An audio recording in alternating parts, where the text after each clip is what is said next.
Thank you guys again for joining in. It sounds like we have at least our connection, that we can speak to each other. And my hope actually today was to start with some of your comments as CIs. So this talk is actually primarily about integration of the clinical practice guideline-based apps in clinical mentoring. And I think it's actually beyond the apps. This is not just about apps. This is really a hope that there is a collaborative effort. The apps will be one of the tools, but I think I'm very excited to hear. And Tam, if you want to just type in some thoughts, I can read it to everybody or everyone can see it. My first question for you, guys, you know that this is being recorded, so I can deliver it to the other CIs. The first question I have for you is, what are some of the common problems you notice with the young clinicians you are training? So I would just want to open that up because you guys are the ones who really actually see the output of many programs, ours included. And I'm curious about what are the common things that you see are problematic. So let me just open this up for the next five minutes or so for your thoughts. This is Joe again. Yep. I think it's just, for lack of a better phrase, kind of following the bouncing ball. I see a lot of disconnect between, okay, I think it's this, let me do that instead. And there's a lot of times the streamlining of maybe from identifying it to treatment, identifying it to explanation. They have good knowledge in certain aspects, but I think lack maybe the ability of tying it together. Okay. Tying things or connecting the dots, really, it sounds like. One of the common comments was that once their mind is set on one particular diagnosis or one particular impairment, even if competing information in the exam comes out, that many times they will just keep barreling away at their initial thought. They just cannot switch tracks. I don't know if that's something you Joe, have seen, or Phil. I would agree that's a good one as well. Whether they, like you said, they almost have like an internal bias. Yeah. Where they think it's this and they run with it. And when there's, like you said, external, information that may come to the forefront, it's like, well, do you think it's maybe this instead? And it's like, no, it's definitely that because this was positive. And that's difficult. I agree. Yeah. And I could explain that. I mean, part of that issue comes from, remember, we are like these very basic building blocks in school. So when we have them do these mentored evals or these cases, the cases are so straightforward because we actually want them to go, oh, I could recognize that pattern. Oh, I could do the right exam and do the right treatment. The guy got better. So I'm happy. I'm learning. I'm building my building blocks. And so though we ask them for 2 or 3 hypotheses, they often will be like, nope, this is the main one. I mean, the pattern's so clean. So that, again, is the whole reason why they're in the clinic with you, because you can actually nudge them a little and go, look, you followed this all the way to the end. And in the end, the patient didn't get better. But look at all of these other findings that might have guided you and invited you to consider a different hypothesis or a different impairment to treat. So I think that is one of the common things. What about selection of testing and examination, doing way too much stuff? Comments about that from any of you?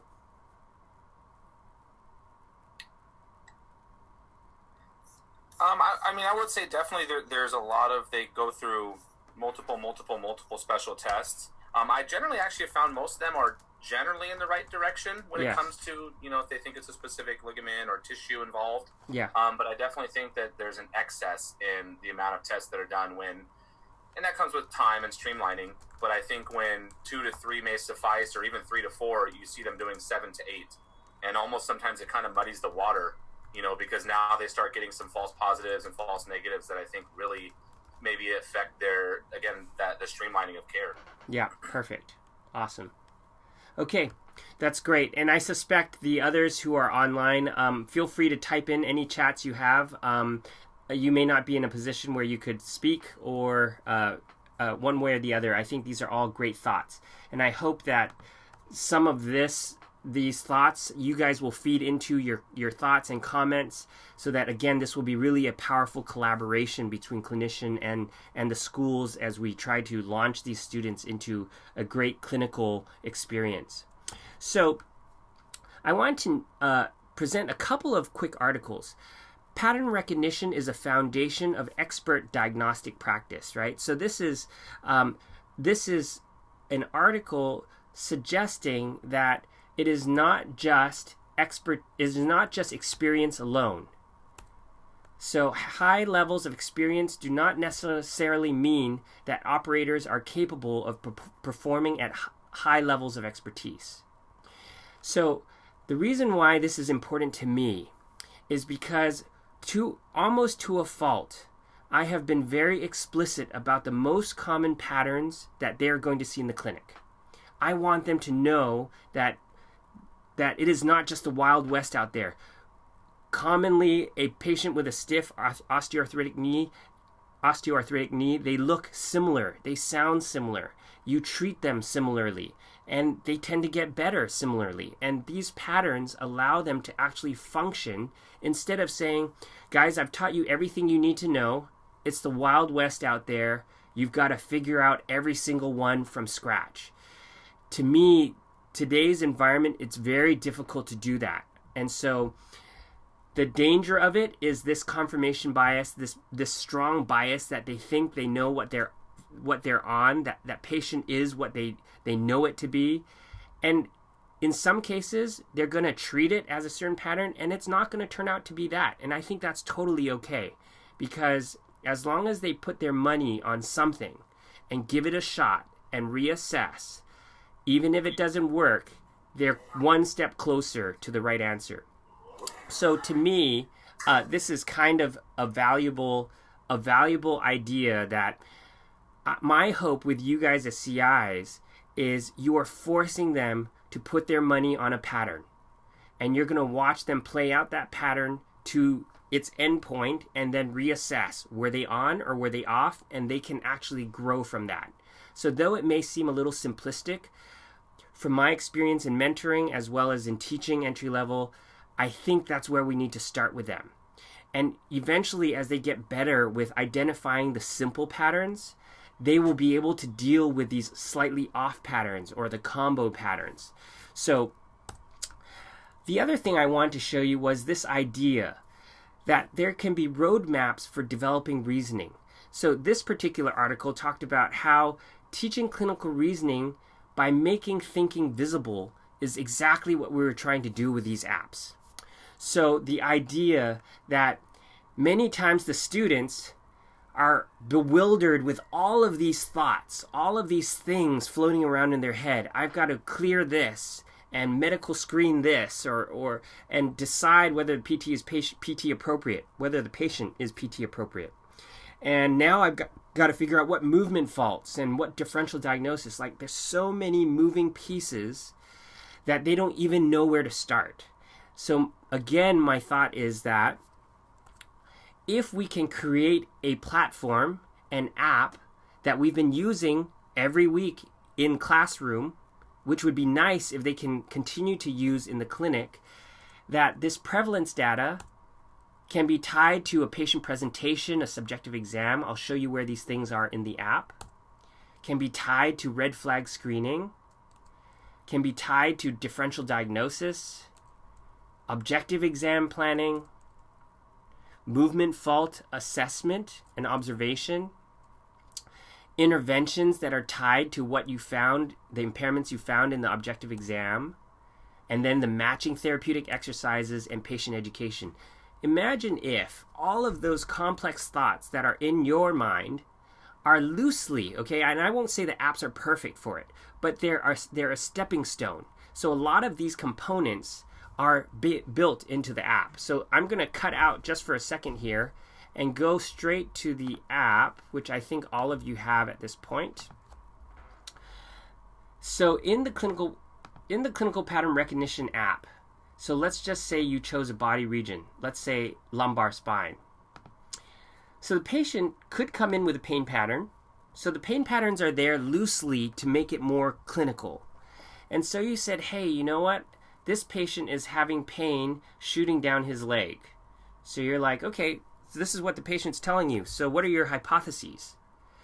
So they come up with their hypotheses, and here are some relevant hypotheses that may be possible. Again, this is not a cookbook. This is just the suggestions. So spinal stenosis, this is probably extension-sensitive radiating pain.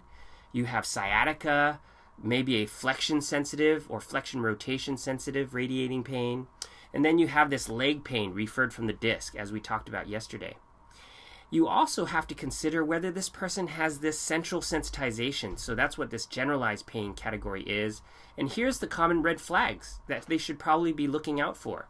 So all of that is kind of being sorted out here. Okay, so you can see that there's just a little bit of this history and reported findings. And if you care to look at it in Chinese, it's here too.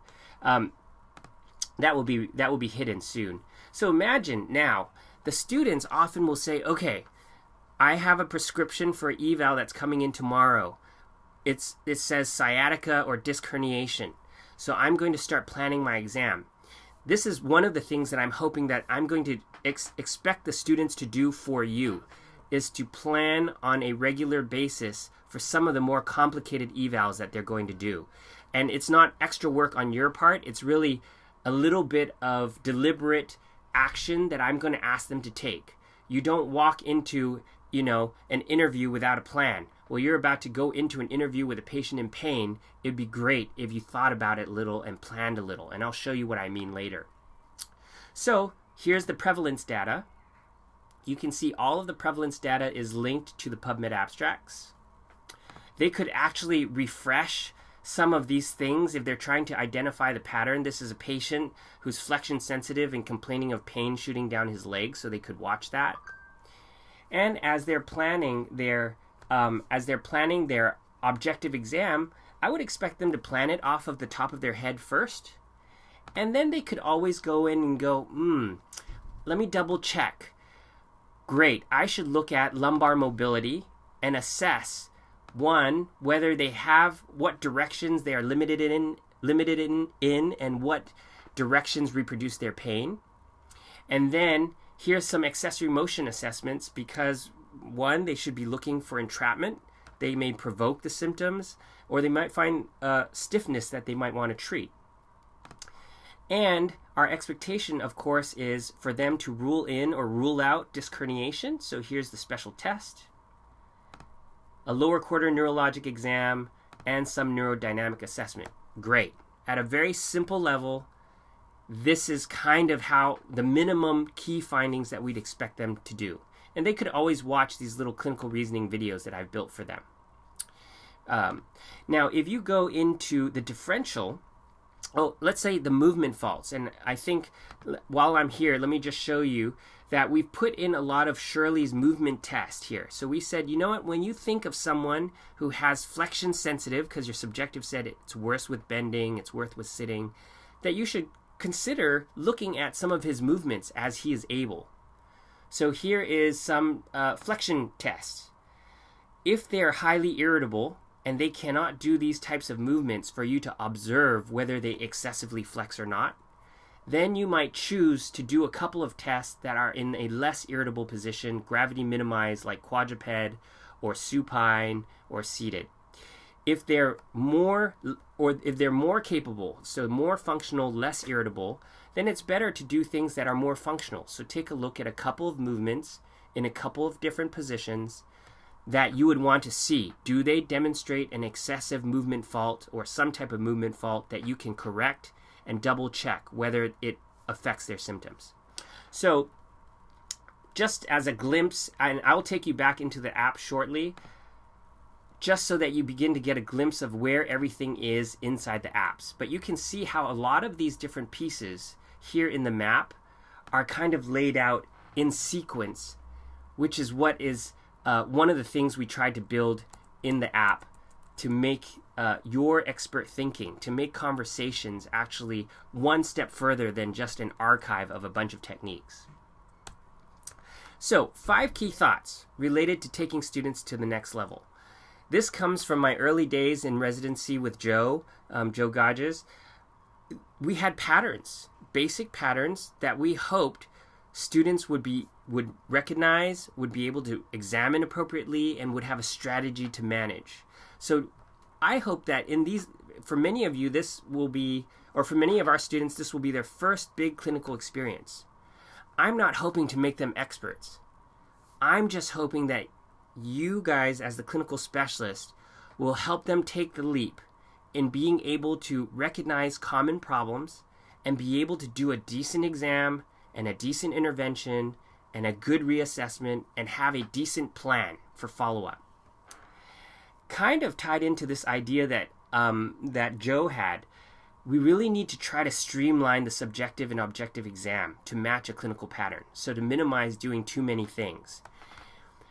The students feel like, at least if I do a lot of things, I will probably have done some of the right things. And maybe more clarity will come the more I do stuff. But in reality, the more they do, the muddier it gets, just like Joe had mentioned. So really, you have to get the student to make sure that day one, they have to get to a treatment to really reassess, are they on the right track?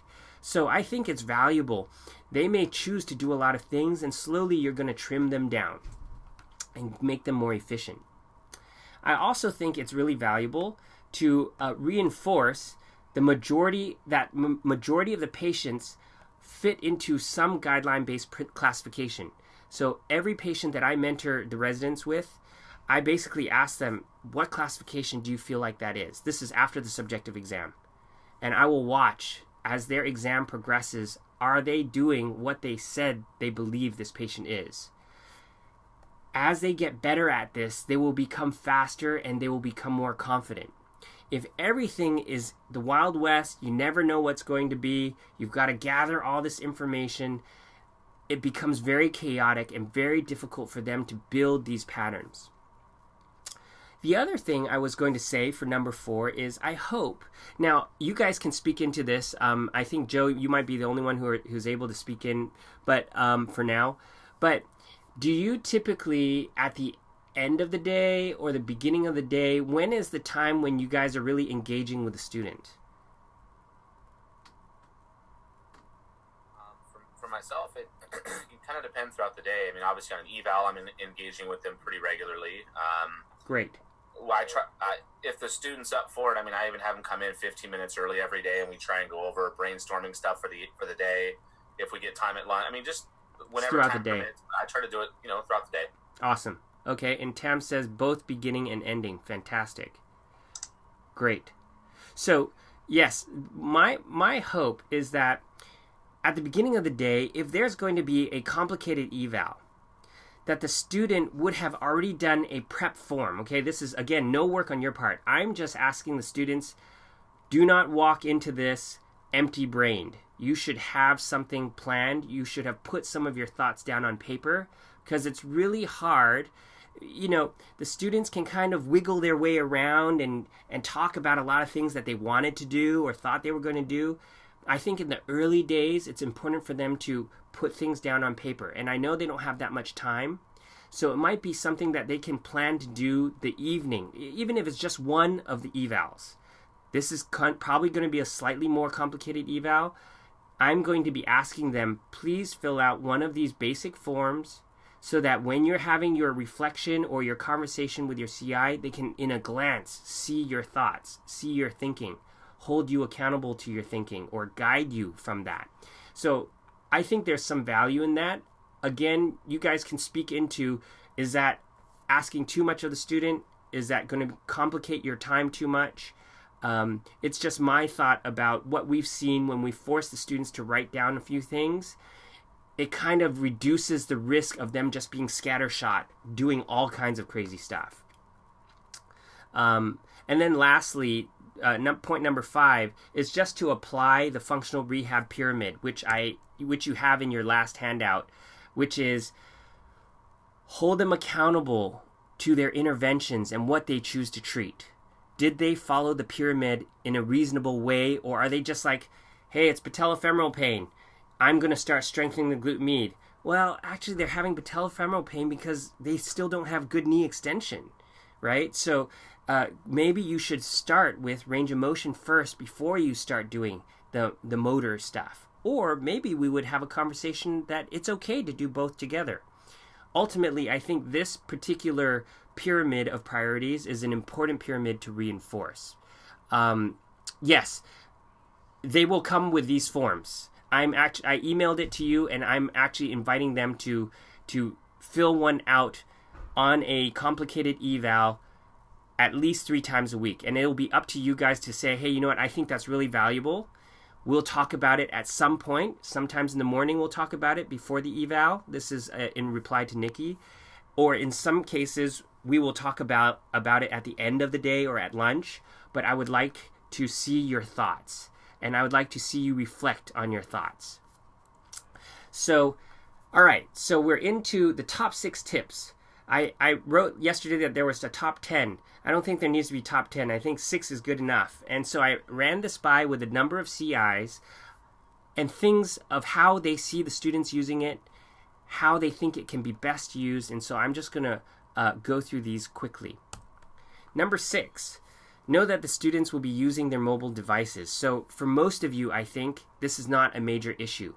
When I talk to them before they go out into the clinic, I'll be very strict about you guys know that when patients see you floating around on your phone, they don't think you're being professional, and neither does your CI. So there are some very clear reasons why you should be using your device. Patient education, filming for movement analysis, you're looking up a test or a treatment that you can't quite remember, references for techniques and tests. These are the main ways. I think a lot of the app usage should really be done before or after the patient interaction. Unless you have some of these reasons for using it.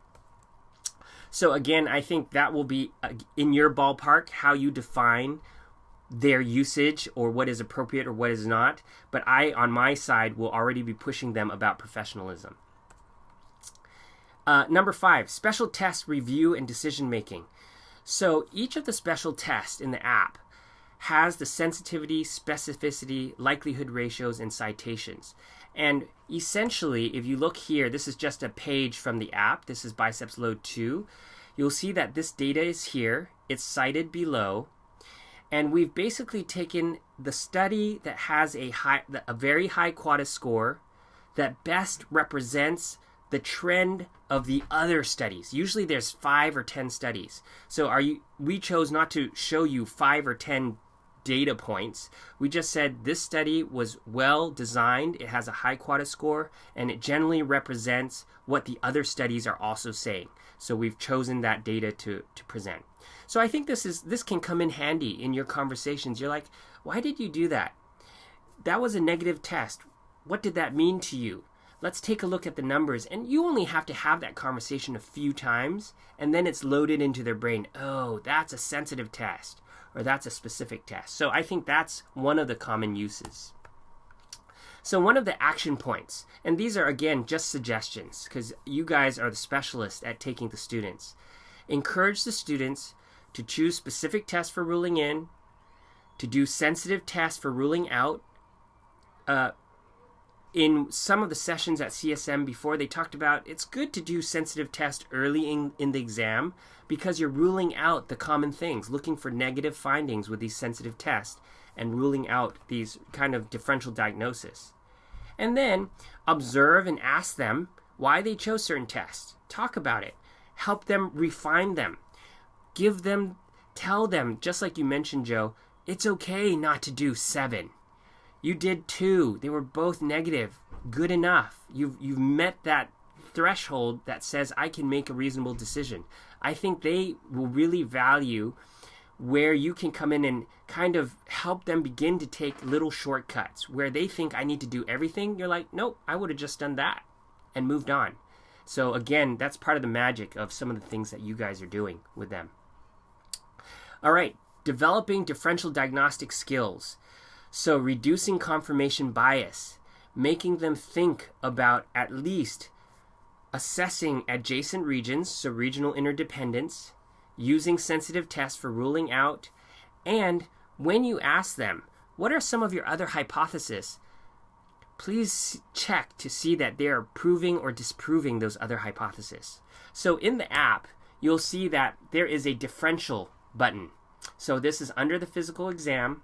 You can see that there is a differential. Here's the key findings, which are the key main findings that you would expect for this particular condition. So this is out of frozen shoulder. So I'm just going to click on that real quick. That should take us to the app. And you'll see that, let's see, yep, it's loading here. You'll see that for frozen shoulder, hang on one second. Oh, of course, it's taking me to, actually, let me go here. So in frozen shoulder, when you look at the differential diagnosis, by the way, here are all the diagnoses. So you can shortcut to all the diagnoses right here. So when we teach the students, we're saying, hey, there's 3 main types of shoulder problems, the most common. Some are frozen, some are unstable, and some hurt on the way down or on the way up, so the muscle power problem. So if we look at frozen shoulder and look at the physical exam, you'll see that in the differential diagnosis, the guidelines talks about, hey, younger people typically have instabilities. So if they're age under 40 or they have full pain-free range, it's probably more unlikely to be frozen shoulder. And by the way, they're having a lot of shoulder pain. We really want you to do a quick cervical assessment so we can rule some things out, maybe a Sperling's, some PAs. Or I may choose to have you do a neurodynamic assessment to see if their severe shoulder pain is coming from some neurodynamic involvement. So we're going to use the arm by side version because they can't quite get up very high. Great. So this is kind of forcing them and inviting them to consider that though you might have a hypothesis, it's valuable to rule out other contributing tissues, again, to help them expand their world, not to be so narrow focused. Any comments about that?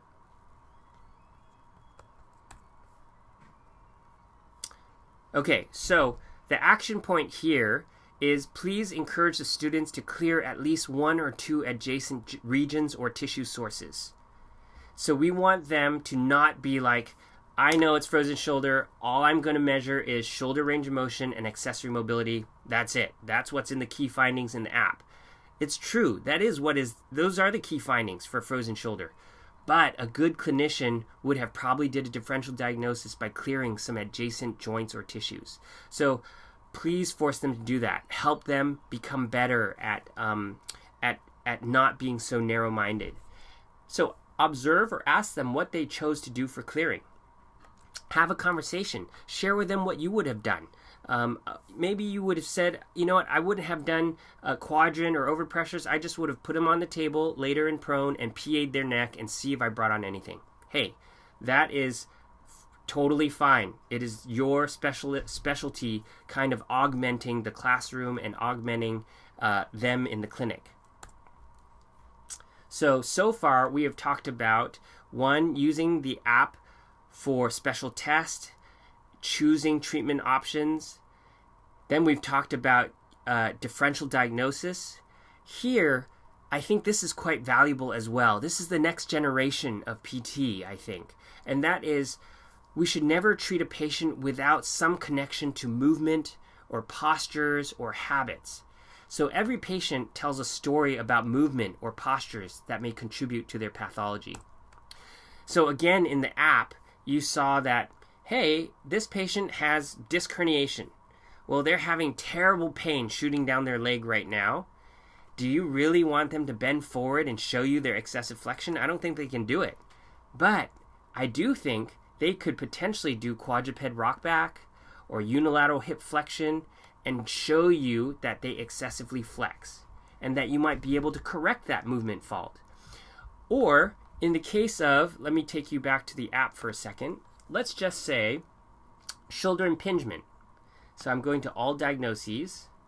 Here is your subacromial pain syndrome. And in the physical exam, beyond just doing your standard impingement test or your rotator cuff tear test, right? Because students will love to do that. They'll do plenty of these. I'm actually far more interested in seeing if they are connecting some of these common movement faults. So here's 3 scapular faults. Do you think the patient has insufficient scapular upward rotation and elevation? And here's the exam: posture with correction, scapular assistance test, and some muscles that might be related to this problem. I'm far more interested if they can begin to assess these faulty movements and their contribution to the patient's symptoms. So here is insufficient scapular posterior tipping. Oh, I should look at a scapular reposition test, a pec minor length test, maybe a manual muscle test of the lower trap. So my expectation of the students is that they're always wondering, I wonder what movements you do a lot that you might have some faulty movements in, and I'm going to assess that and see if I can manage that impairment, that movement fault. And then of course there's these associated impairments as well. So sometimes this shoulder impingement patient might have thoracic stiffness, or they might have pec, medial rotator muscle length problems, or posterior capsule length problems. They might have scapulothoracic mobility issues, right? So these are secondary impairments. They're not necessarily the key findings, but we would expect them to begin to assess these if there's time, because we know that they're relevant impairments.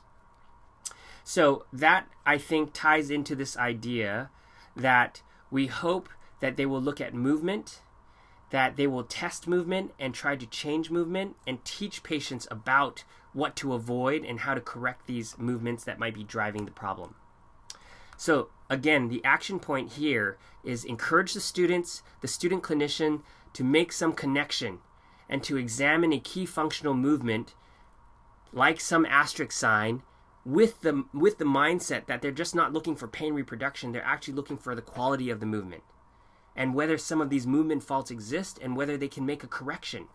Double check, does this movement fault really improve the patient's symptoms or not? So the functional equivalent of a secondary test.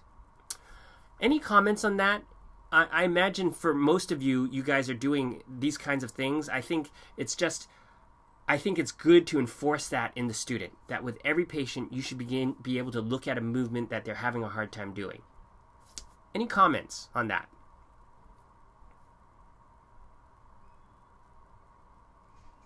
Okay, good, perfect. All right, our last 2, placing patients in clinical patterns. So, as I've shown you already, most of the common conditions are in the app. I think that every evaluation, every patient, they should be asked, what category do you think this patient fits? Put their money on some classification. It gives you a starting point in which to observe what they do, observe how they treat, observe how they educate. We used to do this by just saying, hey, what's your hypothesis? Well, I think it's a facet syndrome, or I think it's a meniscal injury. But in reality, I think it is better to tie it to this ICF category. I think those 2 categories need to both exist. I think this is a meniscal problem. I think primarily it's a mobility deficit that we need to restore their mobility of their knee joint. Great, fine. And eventually I think we need to strengthen their quads. Great. So eventually they transition into a muscle power deficit. Fantastic. Carry on. I'm hoping that you guys will be able to do that as part of this bridging between the classroom to the clinic. And it can be both pathoanatomic and also guideline-based terminology. Just know that in their minds, these guideline-based terms, radiating pain, mobility deficit, movement coordination impairment, it triggers in their minds a rehab pathway that is relatively defined. The tests are different, the interventions are different, but the idea is very similar. And I think that's useful for students, so that not every new pathology has some new special secret answer to get the patient better. So the action point here is every day have the patient show you and talk about the patients that they saw, the ones you want to discuss. And just ask them, what classification do you think that is and why? What impairments did you find that you ended up treating that says this patient really is in this classification? So in this way, actually, you can really augment their thinking, help them pull together these findings, make suggestions of how to treat this differently or treat it better. So really, in this case, there's nothing new here besides you forcing them in some way to classify the patient based on the pathology, which if I show you here, so this is in the lumbar section of the app. Here's all diagnoses. And what you see is there's always a pathoanatomic diagnosis, and then the ICF category, and a basic, description of the condition. So I think of it both ways. I think the world needs to think of it both ways. It's not useful for us to just talk in our weird language. Oh, this is mobility deficits. The physician doesn't know what we're talking about, or they won't know that we're talking about movement coordination impairments. I think that's not a good way to interact with the rest of the world. But I think in the PT world, this is going to be very important because the guidelines were designed to actually protect our practice, to ensure that the insurance companies knew that there was evidence behind the way that we see the world and the way we treat. And eventually, we will be judged by whether we are doing guideline-based practice. At the very fundamental level, this is what's going to happen. And that's why I think it's so important to be able to speak in this language. Connect the pathologies to these concepts. Okay, and the last comment here is prepping for the day's evaluations. Again, this is no extra work for the CI, and this is probably stuff you guys have already been doing. I'm hoping that I can structure it a little bit for the student so that they can come to you with something that they have prepared. It will ensure that the slackers, the ones who don't put in much work, they have been forced to put in a little work. The ones who are always proactive, it probably wouldn't have benefited them as much, but I still think putting things down on paper helps the growth and the thinking and the ability for you to assess their thinking. I will say that as we've worked with many of the students, many of them can talk a really good game. But when you begin to see the things that they write down, you can really tell whether they have connected the dots. So help the students become proactive. Have the students choose an eval. So here's the action point. Figure out 2 or 3 evals a week. If you want, you can have them do it every day if they have evals. Say, I want you to just choose one of the evals. So look ahead, choose one, and fill out this brief form for me. I'm going to be asking them to do that for you. Encourage them to plan out their exam. Reflect. And after the exam's done, actually for that one patient, reflect on how the exam went. So let me show you the form real quick. This will be a little bit small, but I've sent it to you as well. So here is the age, here is the gender, and here's some chief complaint stuff. So this might be stuff they've picked up after the subjective.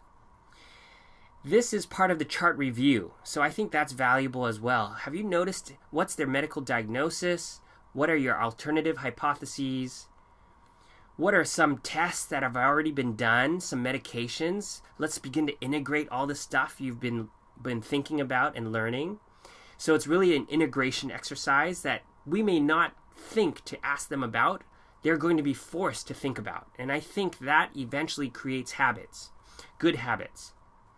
Here is some potential red flags, yellow flags, some history of previous PT or treatments, so you can begin to get a sense, did they ask those questions? Of course, those are common clues, and we always ask them in the subjective. And before they go into the eval, so Tamara, you said, hey, I like to meet with them in the morning. Great, have them pull this out. This is going to be a disc herniation patient. Let's see what they wrote down. Are they walking into this interview with a plan? Can you eventually augment that plan? Can they get better and more efficient? Could you ask them why they decided to do all of this other SIJ stuff and all this other, lumbar instability stuff? I think this is where that can come out. Many times the students will use the apps to work on this, or they may show you, hey, this is why I put that in there because it was in the app. And again, it will be your expertise to kind of smooth the way between these so-called very defined patterns and what the patient actually is and looks like. And then when they're done, they've done their exam, they have a reassessment, they have a treatment plan, and this can be tied to their note, right? I don't want to create tons of extra work, but I do think there's some value, at least one patient a day or 3 patients a week or so, is to now think about, what did you end up doing well? What could you have improved upon? So these are just open-ended. What are some other tests or examinations that you could have or wanted to do, or that you might do next session, right? So this is part of the clinical reasoning, the reflection pieces. What movements or postures? So again, driving this conversation about what movements or postures do you think contribute to this problem? How was the patient's response to this treatment? What did you end up reassessing, right? These are basically double checks that you are interested in, and that we are holding them accountable to these very basic treatment processes. And I think this is coming from some of our own students who said this would be really helpful. On the return visit, which is what we don't get to teach very often in the classroom, what is your plan for the following? What subjective questions are you going to ask to reassess? What are some objective measures that you're going to reassess? What are some treatment progressions in case the patient is worse on return? What are some treatment progressions in case the patient is better on return? And what if the patient's showing no change? So let me just take a moment here. This is actually pretty much the end of this conversation. I'm very interested in your thoughts about whether this form is asking too much. Is there anything in the form that you'd really like to have us add in? And is it realistic to ask a student to prepare ahead of time? So look for an eval that you're going to do tomorrow. Choose 3 a week or do 1 every day. It's up to you guys as the CIs. And please fill 1 out for me. And I want to be able to discuss this with you at some point during the day. So let me just open it up there. Tam, you can type in Nicole, Phil, and Joe if you want to speak into this. Thoughts about this? From my perspective, I guess it just depends on, where the student's at, if they've gotten that far in their thinking process or thought process when it comes to a return visit. Yeah. I definitely like the concept of it. It's something that, I could see a 3rd-year student. I'm hoping they can process that within, a pretty short period of time. Yeah. If they're doing well, progress. If they're not, regress. But I could see this being definitely beneficial for a 1st or 2nd year coming out. Awesome. Okay. Yeah, I think my concern was, my hope is that they're doing this the night before. So they've selected an eval, they've made a plan, and sometime during the day, they know that they have this one case that at the very least we're going to have a good talk about. And so whether it's at lunch or towards the end of the day, they're filling out a little bit of this other information. Or maybe this ends up being a part of tomorrow's discussion, but it basically reduces the chance of these kinds of things falling through the cracks. Yeah, no, I agree. I like it as a reflection tool for sure. I think it's something, like you said, in a difficult case or a difficult patient or one that they just felt that they weren't able to streamline. I think by getting it on paper and in front of them, it can help them with the next treatment. Great. Okay. So, yeah, Phil says, my mic isn't working, but I think it's great because it gives them some purpose. It gives them some structure. It takes the work out of you having to ask them questions. You can just begin to glance through it. And then I think it'll make things more efficient, actually. So, yeah, I'm hoping that this will not be a burden. I think on the tail end of our little study, your reflections, again, will help us refine this process for the next round. But I'm really excited to try this out with you, to really put this, I don't think it's a burden. The students that I talked to today, as I ran this form by them, they said, man, that would be so great if on a regular basis I was told to think about this. So I'm hoping that this automates it a little and that it allows you guys to have a platform again to use the apps, allow them to use the apps to talk through the way they're thinking, and then you guys augmenting their thinking with your clinical expertise. So I think that's actually all I have for you guys. I want to say thank you again for being a part of this. I'm looking forward to your thoughts and comments. Your thoughts about the apps. Are they useful? And I hope that they actually enhance the clinical experience for the students. So if you have problems with the apps, problems with any of some of these things that we've talked about, please feel free to email me at any time or even call me. I love chatting and keeping in touch with you guys. And I think that's it. So any last comments or thoughts? All right, so I'll be posting this. You guys have the PowerPoint, so you have some of these action points of things to try. And I'm really looking forward to seeing how the students' experiences are and also seeing how your experiences are as CIs. So thank you guys very much. I know you guys are really busy and we're really thankful for you. So have a great afternoon. Thanks, Dr. Wong. Hey, take care. And call me Mike. All of you guys, feel free to call me Mike anytime, man. It's awesome. All right, take care. All right, bye. Bye-bye.